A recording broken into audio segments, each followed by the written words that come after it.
welcome to Movers and Shakers. And a huge round of applause for the rubber band. Uttar Pradesh के चुनाव नतीजों के बाद राहुल गांधी ने कहा, मैं कांग्रेस के हार की जिम्मेदारी लेता हूं। इस पर अटल जी ने कहा, बेटा, हार की जिम्मेदारी के साथ साथ शादी की जिम्मेदारी भी निभा ही लो। बीत रही जवानी आपके, इसे बचा लें, राहुल अपना ब्याह रचा लें। इतनी कंवारी फिरती आगे पीछे, आंखों में कोई एक तो जचा ले, राहुल अपना ब्याह रचा ले। मिल जाएगी एक दिन यूपी की कुर्सी, मिल जाएगी एक दिन यूपी की कुर्सी, पहले अपना घर बसा लें राहुल, अपना ब्याह रचा लें। मत देखें मुलायम की साइकिल और माया का हाथी, ढूंढ ले अपना कोई जीवन साथी। बन जाएं दूल्हा, करें घोड़ी की सवारी, वरना कहीं आप भी न रह जाएं बन के अटल बिहारी। सैफ अली खान ने अपनी शादी 1 साल के लिए और पोस्टपोन कर दी है, और पोस्टपोन सिर्फ इसलिए की है कि वो अभी तक कुणाल खेमू को जीजा जी कहने का हौसला नहीं जुटा पा रहे। जहीर खान भी अपनी गर्लफ्रेंड ईशा शर्वानी से जल्द ही शादी करेंगे।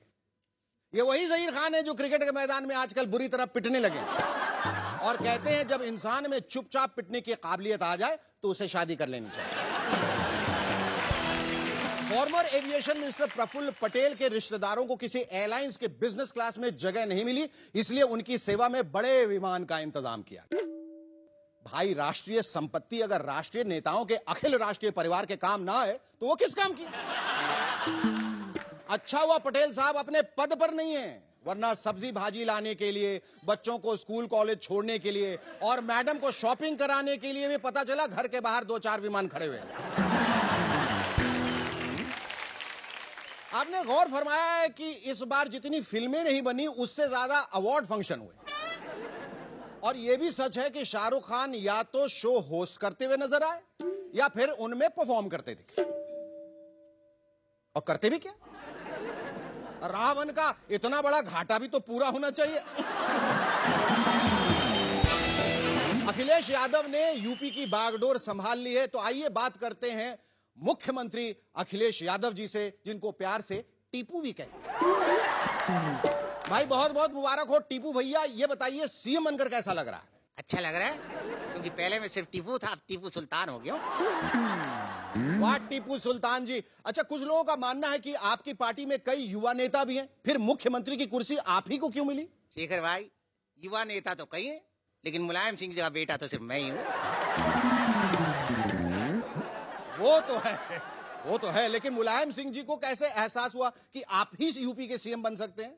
अब कहते हैं ना शेखर जी, अगर बाप का जूता बेटे के पैर में आ जाए तो वो बाप की जिम्मेदारी संभाल सकता है। इसी तरह पापा ने भी मुझे देखकर कहा, बेटा तेरी नाक मुझसे लंबी हो गई है, इसलिए मुझे लगता है तू ये जिम्मेदारी संभाल सकता है। हाँ, वो तो है। ये बताइए, आपने कहा कि आप हर बेरोजगार को 1000 रुपए महीना देंगे, इससे सरकारी खजाने पर बोझ नहीं पड़ेगा? बोझ तो पड़ेगा शेखर भाई, लेकिन हमें अमर सिंह जी, कल्याण सिंह जी, उमा भारती जी, प्रमोद तिवारी जी जैसे बेरोजगार लोगों का ख्याल भी तो रखना है।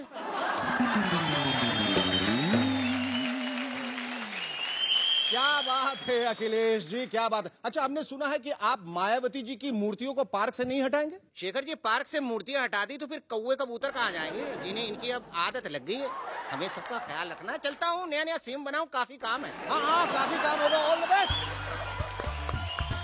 Ladies and gentlemen, our guest on Movers and Shakers tonight is one of Indian cinema's finest actors ever. Please welcome Padma Shri Om Puri.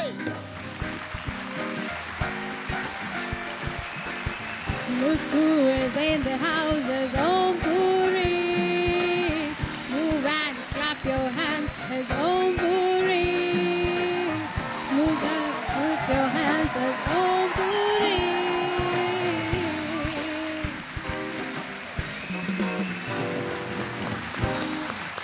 Puri साहब, मूवजन शेखर्स में आने का तहे दिल से शुक्रिया। आपने हमारा मान बढ़ाया, हमें इतना सम्मान दिया, बहुत ज्यादा खुशी हुई। और जितना भी आपको धन्यवाद हम दें कम है। और जैसे कि हर शो की शुरुआत जो है कहते हैं या तो श्री गणेश ओम गणेशाय नमः से करनी चाहिए या ओम से करनी चाहिए। और चूंकि आप यहां पर हैं तो हम इसकी शुरुआत जो है वो पहले ओम वंदना से करेंगे।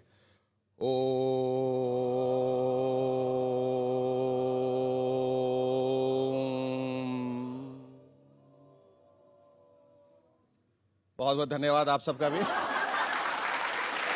इससे अच्छी शुरुआत नहीं हो सकती। अब आपको देख के ये इच्छा हो रही कि आपको देखता जाऊं, इसलिए कि जब से आपको देखा तब से लेकर आज तक आप वैसे ही हैं और पहले से ज्यादा कहीं तंदुरुस्त और फिट नजर आ रहे हैं। राज क्या है? यहां से ऊपर मैं एकदम फिट हूं।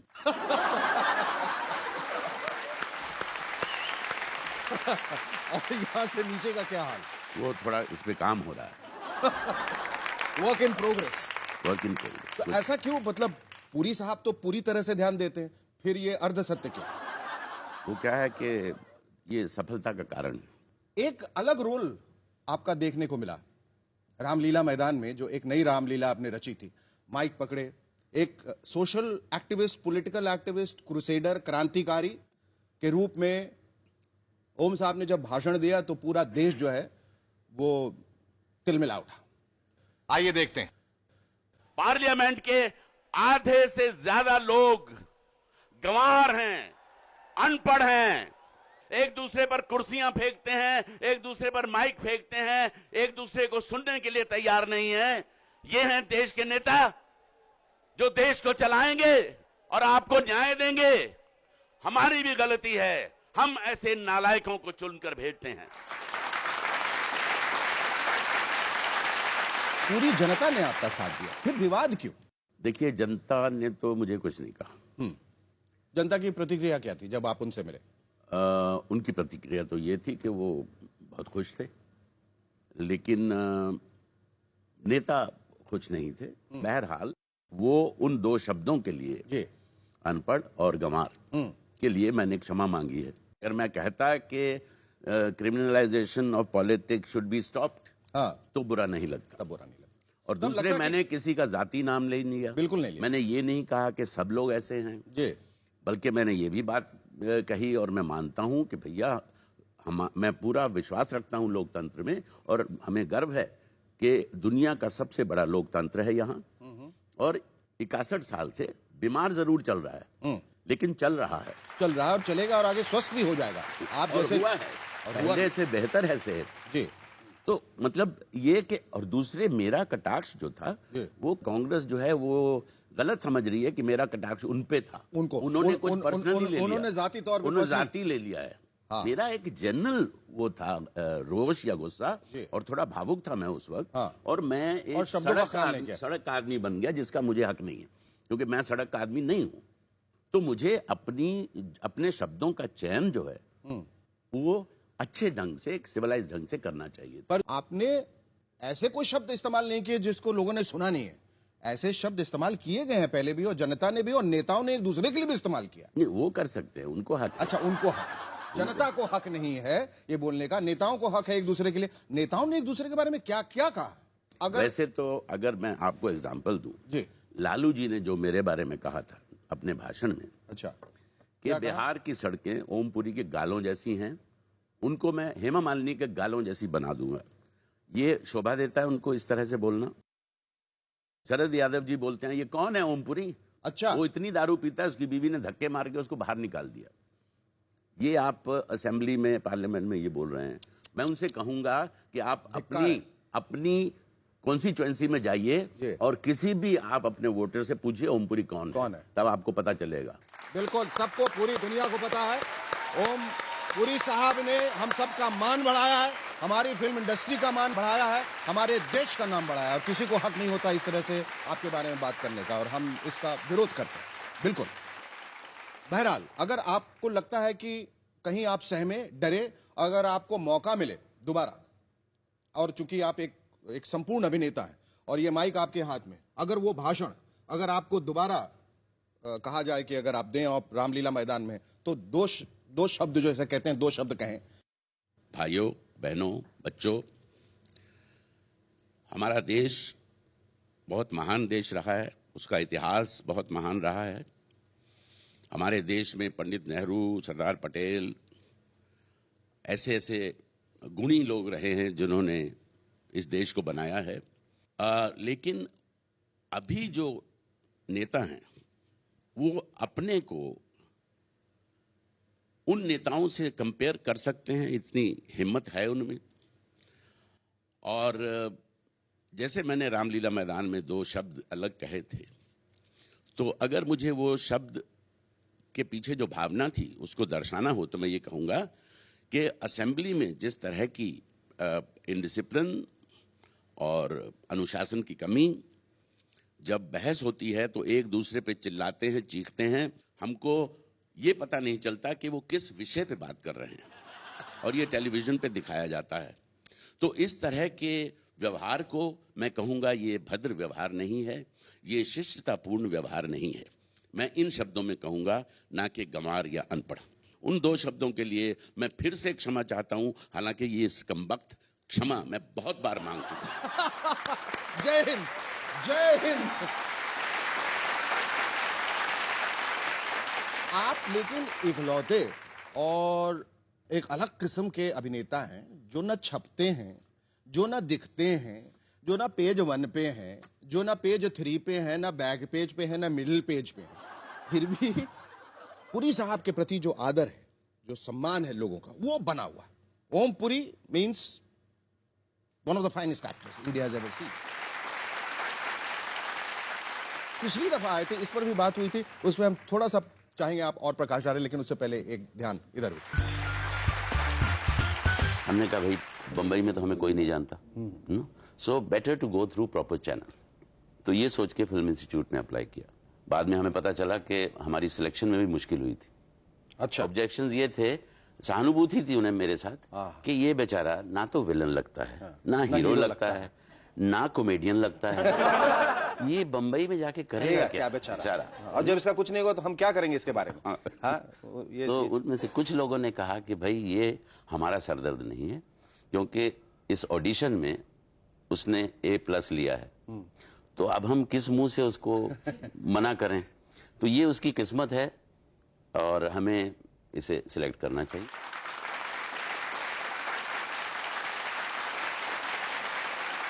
और ये कितनी बड़ी बात है कि उसी ओम पुरी ने हिंदुस्तानी फिल्मों का दर्जा कहां से कहां पहुंचा दिया। And you are truly one of the biggest international stars from India. आपने सिटी ऑफ जॉय फिल्म की पैट्रिक स्वेजी के साथ। आजकल लोग जो है छोटे मोटे रोल करके और फिर हर जगह छपते हैं, जो मैं कह रहा था, आगे पीछे ऊपर नीचे हर जगह, और कहते हैं मैं इंटरनेशनल स्टार बन गया। पुरी साहब ने कभी इस बात का जिक्र नहीं किया, कभी आगे बढ़कर बढ़ चढ़ के नहीं बोला I am an international star because I work with Patrick Swayze in City of Joy और आई हैव अराइव्ड। ऐसा कभी आपने कोई दावा नहीं किया। क्यों? ये आपकी ह्यूमिलिटी है या आपको कभी लगा कि इसकी जरूरत ही नहीं पड़ी? हम एक छोटा सा ब्रेक यहां पर लेंगे, वापस आएंगे और इन सब चीजों के बारे में जानना चाहेंगे। Don't go away, stay with us, we are talking to actor Om Puri.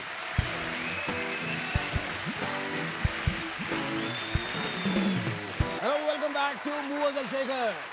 हम बात कर रहे हैं पद्मश्री ओम पुरी साहब से। पुरी साहब, हमने बात की थी ब्रेक में जाने से पहले कि किस तरह से आपको हर जगह से नकार दिया गया था कि ये चेहरा तो काबिल है ही नहीं अभिनेता बनने के, लेकिन ये अभिनेता बना तो क्या बना और अंतर्राष्ट्रीय ख्याति प्राप्त की। पर आपको कहीं लगता है कि अगर आर्ट सिनेमा या जो middle of the road cinema जो निकला था, जिसको कहते हैं न्यू वेव सिनेमा, जिसमें गोविंद निहलानी जी, श्याम बेनेगल जी और बहुत सारी एक्ट्रेसेस उभरी उस वक्त की, शबाना जी, स्मिता जी, अगर वो नहीं होती तो शायद आपको वो मौका नहीं मिलता? बिल्कुल सही कहा आपने, उसका बिल्कुल सही कहा। क्योंकि आज भी अगर आप सोचें कि एक हार्ड कोर कमर्शियल फिल्म में जी मेरे जैसे चेहरे का सेंटर रोल करना संभव नहीं है। और दूसरी बात मैं ये कह रहा हूं कि आपने कभी इस पे तवज्जो नहीं दिया, कभी इस पे ध्यान नहीं दिया कि मुझे यहां दिखना है, वहां दिखना है, यहां छपना है, वहां छपना है। लोग तो मतलब कोई हॉलीवुड एक्टर सामने से निकलता है और पीछे कहीं धूमिल से दिख भी जाते हैं तो सामने फ्रंट पेज आ जाता है किसी बड़े अखबार में। कतरीना कैफ का केविन स्पेसी के साथ एक तस्वीर छपी कि वो उनसे मिली। अब वो उनसे मिली, ये तो मालूम नहीं कि मिली। लेकिन ये बात लोगों को मालूम नहीं है कि पुरी साहब नॉमिनेटेड हुए थे बाफ्टा अवार्ड में केविन स्पेसी के साथ, जब वो अमेरिकन ब्यूटी में थे, और ये ईस्ट और ईस्ट के लिए दोनों साथ नॉमिनेटेड हुए थे। ये लोगों को मालूम नहीं है कि पुरी साहब ने लगभग सभी बड़े इंटरनेशनल स्टार्स के साथ काम किया हो, चाहे वो टिम रॉबिन्स हो, पैट्रिक स्वेजी जिसका बात कर रहा था, जैक निकल्सन हो, वैल किल्मर हो, टॉम हैंक्स हो, माइकल डगलस हो, और इतनी ख्याति प्राप्त की, लेकिन कभी इसका जिक्र आपने नहीं किया। ये छोड़िए, और जो आपको सोवियत लैंड नेहरू अवार्ड दिया गया, या ऑर्डर ऑफ ब्रिटिश एम्पायर, वो भी जो सबसे बड़ा अवार्ड जो क्वीन जिसको सम्मानित करती है, best European actor for my son the fanatic. ये इतनी उपलब्धियां हैं कि इसके पास पद्मश्री अलग से आप, और कभी आपने इसका जिक्र नहीं किया। पद्मश्री तो सही मौके पे मिल गया, अब थोड़ी मुश्किल होती। मुझे मैं आई फील वेरी प्राउड और I am grateful to you that you have become my spokesperson without paying you. I am getting a publicity. The whole country is your spokesperson. हम सब का सीना जो है गर्व से फूल गया, बड़ा हो गया, क्योंकि पुरी साहब की ये सब उपलब्धियां हैं जो हमारे बीच के हैं, जो हमारे अभिनेता हैं। We are really very proud. अब एक थोड़ी सी हल्की फुल्की हम लोग बात कर लेते हैं, तो एक मुझे ऐसा लगता है कि हम लोगों ने संजीदगी से बहुत सारी बातें की, कुछ ऐसे पक्ष जो मैं जानना चाहूंगा, और एक छोटा सा गेम है जो आपके साथ खेलना चाहूंगा। श्याम या गोविंद? गोविंद। शबाना या स्मिता? स्मिता। नसीर या अनुपम? नसीर। करीना या कतरीना? करीना। वजह? अच्छा। आमिर या शाहरुख? शाहरुख। करण जौहर या राजू हिरानी? करण जौहर। शोले या 3 इडियट्स? शोले। बहुत खूबसूरत है, खूबसूरत है। जो आनंद वेलंकर का जो आपने किरदार, अविस्मरणीय किरदार, और लहणिया का जो किरदार आपने आक्रोश में किया है, वो सदैव हमारे दिमाग, हमारे जहन में रहेगा। सिर्फ ये पूछना चाहता हूं कि लहणिया का आक्रोश और आनंद की सच्चाई अभी भी बरकरार है आप में? वो ईमानदारी अभी भी as an actor, as a person अभी भी बरकरार है? बिल्कुल है। आपने देखा जी, मैदान में देखा मुझे, जी जी, है ना? बिल्कुल। और दूसरे आप कोई भी किरदार आप देख लीजिए मुझे, जी, आप आजमा लीजिए जी। बिल्कुल है वो रोष, और किसी दिन वो फटेगा, और बड़े पॉजिटिव ढंग से फटेगा। और मैं चाहता हूं कि वो इस वक्त भी फटे, इसी वक्त, आपकी उस खनकती आवाज में। तालियां। ये कविता अर्धसत्य से ली गई है। जी। चक्रव्यूह में घुसने से पहले कौन था मैं और कैसा था, ये मुझे याद ही न रहेगा। चक्रव्यूह में घुसने के बाद मेरे और चक्रव्यूह के बीच सिर्फ एक जानलेवा निकटता थी, इसका मुझे पता ही न चलेगा। चक्रव्यूह से निकलने के बाद मैं मुक्त हो जाऊं भले ही, फिर भी चक्रव्यूह की रचना में फर्क ही न पड़ेगा। मरूं या मारूं, मारा जाऊं या जान से मार दूं, इसका फैसला कभी न हो पाएगा। सोया हुआ आदमी जब नींद से उठकर चलना शुरू करता है, तब सपनों का संसार उसे दोबारा दिख ही न पाएगा। उस रोशनी में जो निर्णय की रोशनी है, सब कुछ मान्य होगा क्या? एक पलड़े में नपुंसकता, एक पलड़े में पौरुष, और ठीक तराजू के कांटे पर अर्धसत्य। और ठीक तराजू के कांटे पे अर्धसत्य। इसके आगे कुछ नहीं। जो कहना था आपने बहुत ही ईमानदारी से, बहुत ही सटीक तरीके से कह दिया। जो बात दिल में लग गई, बात दिल में चुभ गई, मैं दावे के साथ कह सकता हूं, वही आक्रोश आप में अब भी है, वही ईमानदारी आप में अब भी है, और हमेशा सदैव रहेगी, और रहे, यही ईश्वर से प्रार्थना है। और सिर्फ वो हाथ दें जरा।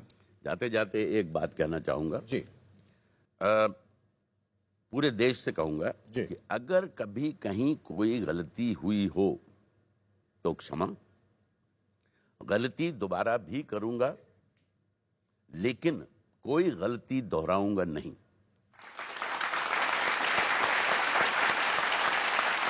इसी ईमानदारी, इसी आक्रोश की मैं बात कर रहा हूं। इसके आगे और कुछ नहीं, बस आपका हाथ थामना चाहता हूं, माथे से लगाना चाहता हूं और सलाम करना चाहता हूं। Thank you. बहुत अच्छा, बहुत अच्छा। थैंक यू पुरी साहब, थैंक यू वंस अगेन। आपने आके इस शो की गरिमा बढ़ा दी, इसके लिए मैं जिंदगी भर आपका शुक्रगुजार रहूंगा। आप लोग कहीं जाइएगा नहीं, वक्त एक छोटे से ब्रेक का। ब्रेक के बाद हम लोग तुरंत वापस आएंगे।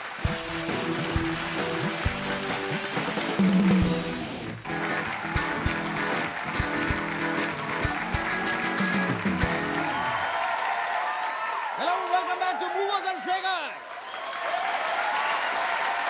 पाकिस्तान क्रिकेट टीम के कप्तान मिसबाउल हक का कहना है हमें हर टीम से सावधान रहने की जरूरत है।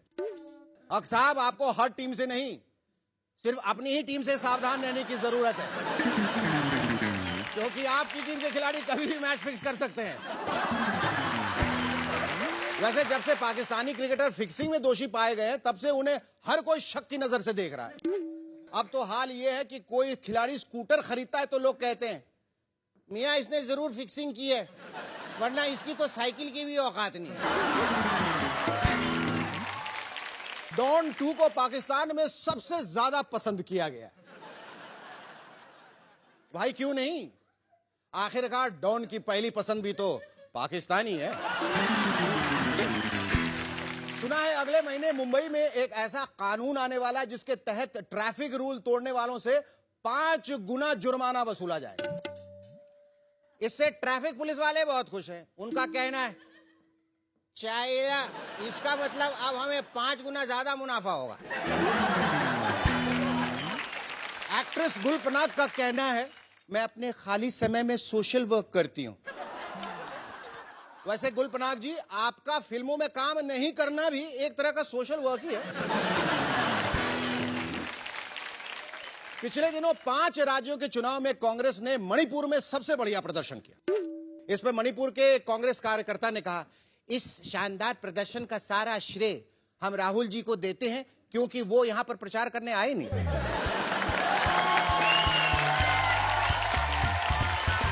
Well, that's all for tonight, ladies and gentlemen. Thanks for being with us. और साथ में बहुत बहुत शुक्रिया हमारे मीडिया पार्टनर आज तक का। अगर आप हमें लिखना चाहते हैं तो लॉग इन कीजिए www.facebook.com/movesandshaker.subtv पर, या फिर हमसे जुड़िए ट्विटर पर। हमारा ट्विटर हैंडल है @शेखर दोबारा। Hope you had loads of fun. Movers and Shakers के एक और एपिसोड में आपसे फिर मुलाकात होगी। तब तक के लिए गुड बाय, गुड नाइट, शब खैर।